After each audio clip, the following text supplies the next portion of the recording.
Jujutsu Kaisen का chapter 253 एक ऐसे पॉइंट पर जाकर खत्म हुआ था जहां पर सारे के सारे फैंस ये सोचने लग जा रहे थे कि सच में गीगी ऐसा कुछ करने वाले हैं। यहाँ तक कि सिर्फ फैंस ही नहीं, जो कैरेक्टर्स हैं उस चैप्टर के अंदर और वो जो बंदा फाइट करने जाने वाला है कुसाकाबे, वो खुद उस मोमेंट पर ये सोच रहा है कि क्या ये मैं सच में करने वाला हूँ, मैं सुकुना के अगेंस्ट 1-on-1 भिड़ने वाला हूँ। वेल देखो, अब इस फाइट में आगे क्या होने वाला है ये तो हम लोग को चैप्टर में ही देखने को मिलेगा और उस चैप्टर यानी कि चैप्टर 254 के ऊपर हम लोग आज के इस वीडियो में बात करने वाले हैं। आज की इस वीडियो में हम लोग इसी चीज के ऊपर बात करेंगे कि चैप्टर 254 यानी कि 254 के अंदर हम लोग को क्या क्या देखने को मिल सकता है। देखो, अगर कुसाकाबे सुकुना से लड़ने के लिए है ग्राउंड पर, तो गीगी ने कुछ सोचकर ही उसको वहां पर भेजा होगा। और जैसे कि तुम लोग को पता ही होगी, चैप्टर 253 जब शुरू हुआ था तो उसमें भी शुरुआत में हम लोग को कुसाकाबे के बारे में थोड़ी बहुत चीजें बताई थी। जब पास्ट की कुछ मेमोरीज दिखाई जा रही थी हमको और वहां पर गोजो, नानमी और मेमे ये सारे लोग एक साथ बात कर रहे थे कि ग्रेड 1 में सबसे ज्यादा स्ट्रॉन्गेस्ट सॉर्सरर कौन है। तो वहां पर एक नाम निकल कर आया था कि कुसाकाबे हम सबके हिसाब से स्ट्रॉन्गेस्ट ग्रेड 1 सॉर्सरर है। और जेजेके के अंदर जब भी किसी कैरेक्टर के ऊपर ऐसे शुरुआत में बात होती है तो आगे चलकर उस कैरेक्टर के ऊपर काफी सारी चीजें हम लोग को देखने को मिलती है। मतलब वो कैरेक्टर इंपॉर्टेंट है अगर उसके ऊपर बात हो रही है पहले तो इसका मतलब चैप्टर 254 के अंदर हम लोग को कुसाकाबे के बारे में काफी सारी चीजें जानने को मिलेंगी। कुसाकाबे को सिंपल डोमेन गाय भी कहा जाता है क्योंकि वो सिंपल डोमेन यूज करने में काफी ज्यादा अच्छा है। अभी तक जुजुत्सु काइसेन के अंदर कुसाकाबे के बारे में ये कहा जाता है कि ये बंदा सिर्फ सिंपल डोमेन को यूज कर सकता है और अपनी स्वॉर्ड से लड़ाई करता है। इसके अलावा इसके पास ज्यादा कुछ पावर्स है नहीं, या फिर इसके पास पावर है वो सिर्फ हम लोग को ही नहीं दिखाई गई अभी तक। अगर कुसाकाबे को कैरेक्टर डेवलपमेंट देना होगी क्योंकि तो वो इस चैप्टर के अंदर दिखा सकते हैं। मतलब कुसाकाबे की जो रियल पावर्स हैं उसका ट्रू पोटेंशियल वो चैप्टर 254 के अंदर रिवील हो सकता है। अब देखो, लास्ट फाइट में तुम लोग को याद ही होगा कि माकी लड़ने आई थी सुकुना से। सब लोग तो ये सोच के बैठे थे कि भाई माकी मार देगी सुकुना को, मार भी नहीं पाई तो अच्छी खासी टक्कर देगी। लेकिन माकी भी बाकी कैरेक्टर्स की तरह सिर्फ 2 चैप्टर्स तक टिकी, उसके बाद वो भी चल बसी। मतलब चल नहीं बसी, अभी किसी कोने में आराम कर रही होगी क्योंकि सुकुना ने उसको बहुत भारी वाला ब्लैक फ्लैश मारा था। और तुम लोग को पता है कि ब्लैक फ्लैश सीधा सोल पे अटैक करता है। जिस लेवल का ब्लैक फ्लैश सुकुना ने मारा था वो तुम लोग देख कर ही समझ सकते हो कि कितना ज्यादा भयंकर होगा माकी के लिए। और इसलिए ये तो भूल ही जाओ कि चैप्टर 254 के अंदर शायद माकी वापस आएगी क्योंकि उसको आराम करने के लिए अभी टाइम चाहिए। साथ में अपना यूटा, उसकी बहुत बुरी लंका लगी पड़ी है, उसको लिटरली बीच से काट दिया था और उसको हील होने में भी अभी काफी ज्यादा टाइम लगने वाला है क्योंकि उसने काफी लड़ाई करी थी सुकुना से। और रही बात अपने यूजी इटादोरी की, तो वो इस फाइट के अंदर शायद वापस आ सकता है कुसाकाबे का साथ देने। अब देखो, यूजी अगर फाइट के अंदर आया तो यहाँ पर 2 पॉसिबिलिटीज हैं। पहली पॉसिबिलिटी कि वो आएगा जब कुसाकाबे पूरी तरह से पिट जाएगा तब। जैसे कि अगर तुम लोग पुराने फाइट्स का पैटर्न फॉलो करोगे तो हर एक नया बंदा तभी फाइट में एंट्री लेता है जब पुराना बंदा पिट चुका होता है। मतलब उसका खेल एकदम खत्म होने वाला होता है ना, हिट पॉइंट एकदम 1% पे बचा होता है। उसके बाद ही नया बंदा फाइट में एंट्री लेता है और वो लड़ता है और वो कहता है पुराने वाले बंदे को कि जाके आराम कर, अब मेरी बारी है पिटने की। अगर गीगी अपने वही पुराने वाले पैटर्न को फॉलो करते रहे तो शायद इस फाइट के अंदर भी कुसाकाबे की पावर्स को दिखाया जा सकता है। और जब कुसाकाबे बुरी तरह से पिल चुका होगा उसके बाद वो यूजी को एंट्री देंगे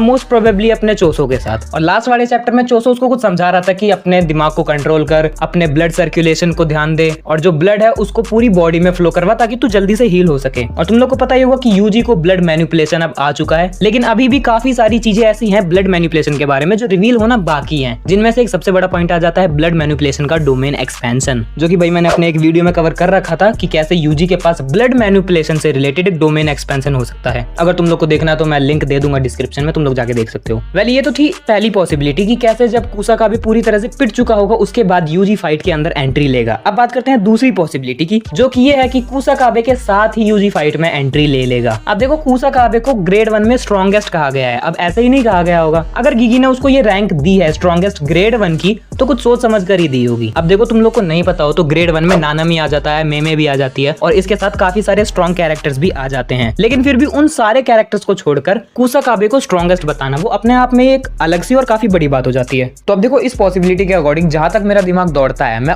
उस दिमाग के हिसाब से तुम लोग को बता रहा हूँ कि शुरुआत में तो कुसाकाबे अकेला लड़ेगा सुकुना से, लेकिन फिर अपनी लड़ाई के बीच में ही या फिर ये लड़ाई पूरी भी नहीं होगी, शुरुआत में कुछ सेकंड या कुछ मिनट के बाद ही यूजी भी उस फाइट को ज्वाइन कर लेगा। और तुम लोग को ये चीज तो पता ही होगी कि जुजुत्सु काइसेन के कुछ चैप्टर्स पीछे हम लोग को यूजी की एक नई पावर बताई गई थी जो थी सोल स्वैप की पावर, जो कि उसने कुसाकाबे के साथ ही लड़ाई में सीखी थी। उसमें कुसाकाबे का एक बड़ा रोल हो सकता था, वो हम लोग को बताया नहीं गया था, लेकिन प्रोबेबली कुसाकाबे का उस चीज में काफी बड़ा रोल होगा। और वो जो पावर थी सोल स्वैप की वो उस मोमेंट पर वहीं पर छोड़ दी थी गीगी ने। अब अगर उसी पावर को ये लोग आगे कंटिन्यू करना चाहें तो इस जगह पर कर सकते हैं। इनके पास काफी अच्छा चांस होगा उस पावर को आगे दिखाने का। इससे यूजी के कैरेक्टर को भी एक अच्छा खासा कैरेक्टर डेवलपमेंट मिलेगा और मेन कैरेक्टर वाली उसमें थोड़ी और ज्यादा बात आ जाएगी। और इसी के साथ साथ यूजी के अंदर भी हम लोग को काफी सारी चीजें दिखाई जा सकती हैं इस फाइट के अंदर, जैसे उसकी जो ब्लड मैनिपुलेशन पावर है उसके आगे भी ज्यादा कुछ चीजें दिखा दी जाए कि ब्लड मैनिपुलेशन में यूजी क्या क्या चीजें यूज कर सकता है, क्योंकि ब्लड मैनिपुलेशन अभी चोसो और कामो यूज करते हैं और सबसे अच्छा उन दोनों में से भी चोसो को आता है। लेकिन हो सकता है कि यूजी ब्लड मैनिपुलेशन को यूज करने में चोसो को भी पीछे छोड़ दे, क्योंकि वो मेन कैरेक्टर है। गीगी अगर चाहे तो उसको ये पावर भी दे सकता है। और हाँ, पर्सनली मुझे ज्यादा अच्छा लगेगा अगर यूजी ब्लड मैनिपुलेशन को और ज्यादा अच्छे तरीके से यूज कर सके तो, क्योंकि यूजी के पास अभी सिर्फ ब्लड मैनिपुलेशन की ही पावर नहीं है, उसके पास एक सोल स्वैप वाली पावर भी है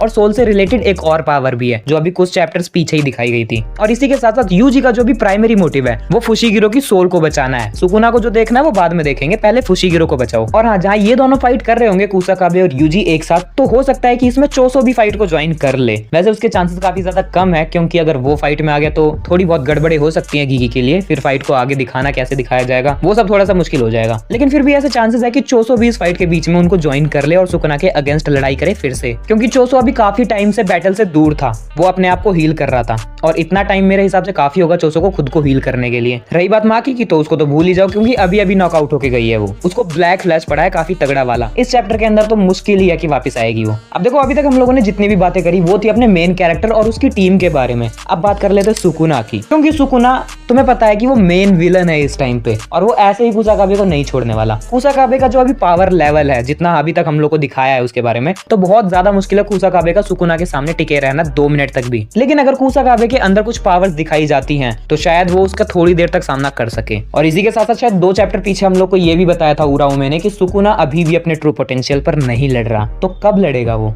इस चैप्टर के अंदर मुश्किल ही है, क्योंकि कुसाकाबे से लड़ने के लिए वो अपना ट्रू पोटेंशियल नहीं जगाएगा। जहां तक मेरा दिमाग दौड़ता है तो मेरे हिसाब से सुकुना अपना ट्रू पोटेंशियल यूजी के साथ फाइट में दिखा सकता है, जो फाइनल बैटल होगी उनकी, और शायद उसी मोमेंट तक यूजी को भी एक डोमेन एक्सपेंशन दे देना चाहिए। देखो, ये सारी चीजें तो मेरी तरफ से थी, मैं अपनी तरफ से जो समझ सकता था मैंने तुम लोग को बता दिया। लेकिन तुम लोग ये मत भूलो कि गीगी सुकुना की बीवी है, वो गीगी आकुटामी नहीं, बीवी आकुटामी है। सुकुना जो चाहे गीगी से करवा रहा है, जैसा चाहे अपने आप को पावर दिलवा रहा है। अगले चैप्टर में जो होगा वो सुकुना डिसाइड करेगा, हम लोग नहीं। वेल देखो, सुकुना को जो लिखवाना होगा वो तो लिखवाएगा ही, बाकी हम लोग जितना दिमाग लगा सकते थे हम लोगों ने लगा दिया। मैंने तुम लोग को बता दिया कि क्या क्या हो सकता है। बाकी तुम लोग बताओ कि तुम्हारे हिसाब से अगले चैप्टर में तुम लोग क्या चीज एक्सपेक्ट करते हो और तुम्हारे हिसाब से क्या क्या हो सकता है। बाकी आज के लिए बस इतना ही, यही थी आज की वीडियो। आई होप कि तुम लोगों को ये वीडियो पसंद आई होगी, और अगर पसंद आई हो तो इसे एक लाइक दो, शेयर दो, कमेंट्स में हगो, और हाँ, चैनल को भी जरूर सब्सक्राइब कर ही लेना। बाकी मैं तुमसे मिलूंगा किसी अगले वीडियो में, तब तक के लिए तुम जाओ बीवी आकुटामी को ट्वीट करो।